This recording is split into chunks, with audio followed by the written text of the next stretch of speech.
सम्मानित मुल्क के मालिकों, मैं बौद्ध भिक्षु सुमित रतन, साकेत मुक्ति आंदोलन उत्तर प्रदेश भारत। जैसा कि आप लोगों को पता है, कुछ दिनों पहले लखनऊ उच्च न्यायालय ने बौद्धों की याचिका को खारिज कर दिया था और अभी हाल ही में सुप्रीम कोर्ट ने भी बौद्धों की याचिका को खारिज कर दिया है। याचिका खारिज करना अधिकार क्षेत्र में आता है सुप्रीम कोर्ट के जज के, लेकिन हम लोगों पर जुर्माना भी लगाया है। इसके साथ साथ एक बहुत बड़ा आरोप लगाया है कि हमें विदेशी फंडिंग होती है, इसलिए मैं देश को तोड़ने का काम कर रहा हूं और सुप्रीम कोर्ट के निर्णय के खिलाफ याचिकाएं लगा रहा हूं।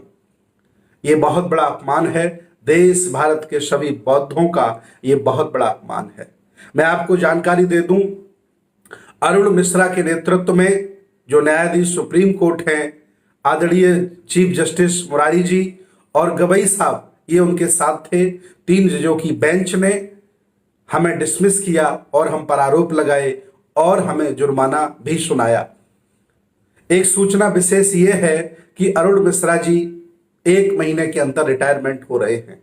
मैं हिम्मत नहीं हारूंगा, मैं आप लोगों के बीच में जो आपने मेरी याचिका को डिसमिस किया है, मैं फिर उसके आप लोगों के समक्ष रिव्यू पिटीशन के माध्यम से फाइल करूंगा और एक बार फिर आपके अधिकार क्षेत्र में होगा कि आप मुझे सुने, मेरे एविडेंस देखें, मैं क्या कह रहा हूं और आखिर पूरे देश के बौद्ध क्या कहना चाहते हैं। मेरी जो मांगे हैं, मैं राम मंदिर का विरोधी नहीं हूं, मेरी पिटीशन में राम मंदिर का विरोध नहीं था। मेरी याचिका यह थी कि जो अवशेष निकल रहे हैं उन अवशेषों की सुरक्षा की जाए।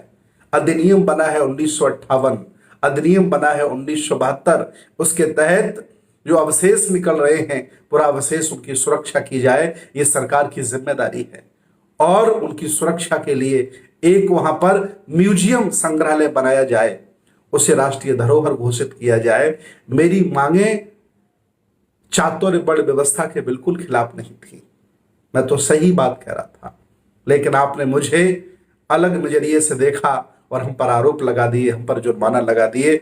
मैं हारा नहीं हूं, मैं थका नहीं हूं, मैं आपसे टकराता रहूंगा, आपसे जूझता रहूंगा और हक वंचित बहुजन समाज के अधिकारों के लिए आपसे लड़ता रहूंगा।